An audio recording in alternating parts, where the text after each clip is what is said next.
Alright, so here for a little update. I've gotten all the coils in, and I put some fish paper in between the start winding and the run winding all the way around on both ends, just as some extra insulation buffer between the two windings. Um, Everything has been completely laced as far as just the winding goes. So if I flip this over, you can see this side of it all laced all the way around, and now it's nice and solid. It doesn't really move. um, Once it's varnished, when it's done, it'll really be solid, but for right now, um, it definitely is much better held together like this. I could have waited to do this side until after I had all the leads all connected and everything where it's going to go, but I really just wanted to get this tied up tight, and now all I have to worry about is connecting all of these, and then I can tie those connections down separately. So what we have here, there's 24 individual wires that come out of here. There's the heavier gauge is the run winding, there's 12 of those, and then there's 12 of the thinner gauge, the 30 gauge, that is the start winding. So if you look carefully at it's easier to see it on this side. You can see that the start winding is out of phase from the run winding. It's kind of like a step almost. You can see you've got a run pole, a start pole, a run pole, a start pole. It goes all the way around like that. So um, when I do the windings, what I'm going to end up with is the start winding. I'm not sure if I want this to be a 6 or a 5 lead. Originally, the motor was a 5 lead motor, but it is nice having the flexibility of the 6 just because you have access to all the windings. So I'm not sure if I want to make it a 5 or 6 yet, but if I make it a 6, then the start winding will have just one lead in and one lead out, and then the run winding will have, there's two sets of run windings. So how ILGs commonly do their fans, if I wanted this to be strictly just a 1 speed and 1 voltage fan, I could wire it as such and just have 3 leads come out the back, and that could be it. I could be done with it. But to make it a 2 speed or a dual voltage, what they did is every other pole. So if you've got 6 poles here, so on like the triangle pattern here, every other pole, this will be one run winding set, and this will be a second run winding set. When they're connected, all of each set, the coils go in the same direction. So depending on how you hook it up, you have to make sure you hook up the two sets so that their polarities are opposite of each other. This way you get a north-south field going all the way around. With the start winding, it's already done like that internally when you connect these. So you only have the 2 leads coming out. But for the run, there will be 4 leads for the run, a pair for 3 of the poles, and a pair for the other 3. So I'm going to kind of neaten this up a little bit and get these wires sorted where they got to go. I'll probably wire the start winding first since it's the inside, get that tucked away, and then I'll go back and do the run winding, which is on the outside. Okay, so at this point I have the connections are ready to be joined permanently for the start winding. What I have here is, this is going to go to lead number 5 coming out of the motor. That's the lead that gets attached to the capacitor, and that goes in through this coil. And the way this is wound, you've got one going, we'll say that goes clockwise, looking from the inside of the motor. Then it comes out over here And when it comes out over on this side, it now goes in to the next coil, and it comes in on this side, so it's going counterclockwise.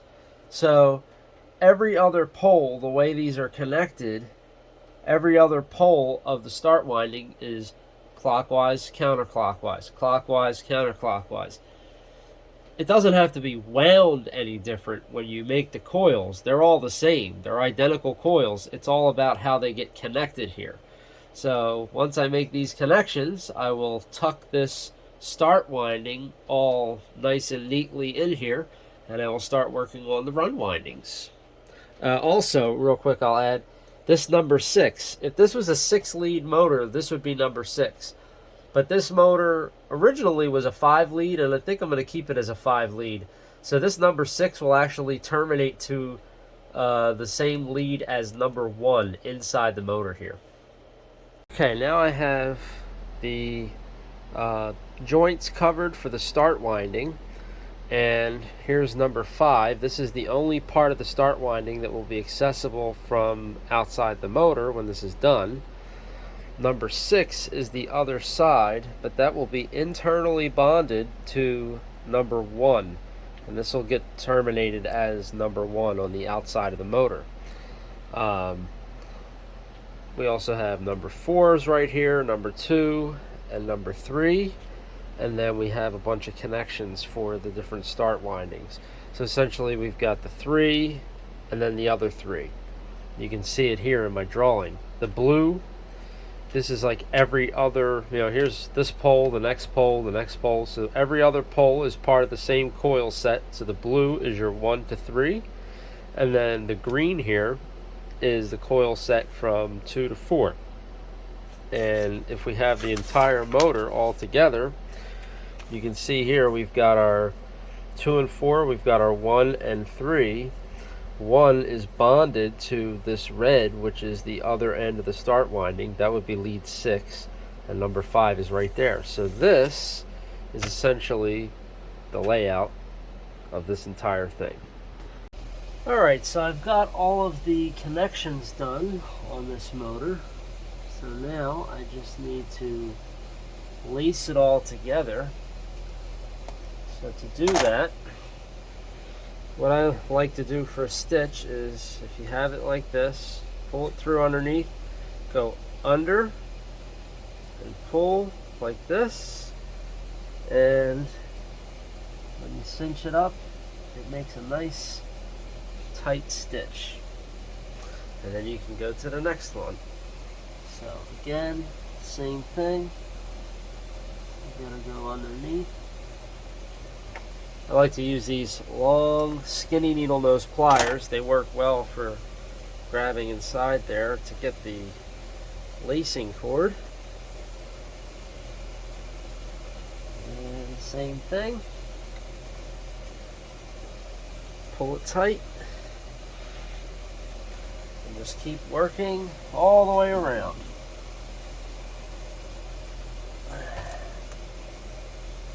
Definitely not the most exciting part of the job, but it is indeed important. And when everything's done, it feels nice and solid.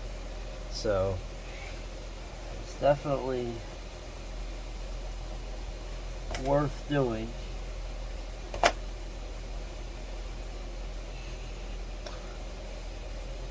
think I skipped a slot. Let's go back.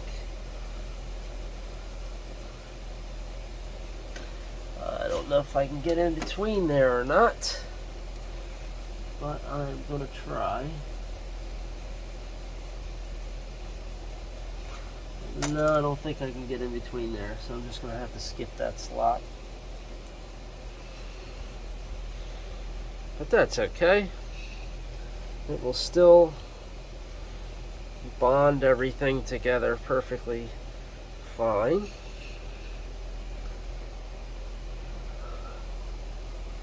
And let's see, which one is next?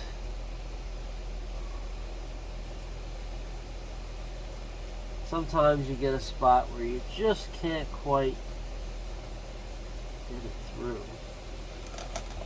Sometimes I'll use this kind of little wooden stick I have here. It's actually a wood chopstick. Sometimes I like to use that to get in between here.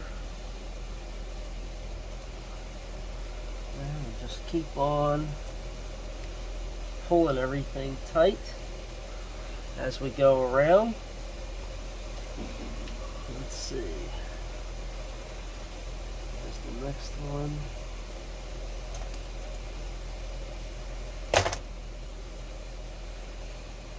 Well, I hope you all enjoyed watching this segment of the ILG Model 163 Rewind videos. If you haven't done so already, please like and subscribe to my channel to see some more ILG fan content like this, and have a fantastic day. Thanks for watching.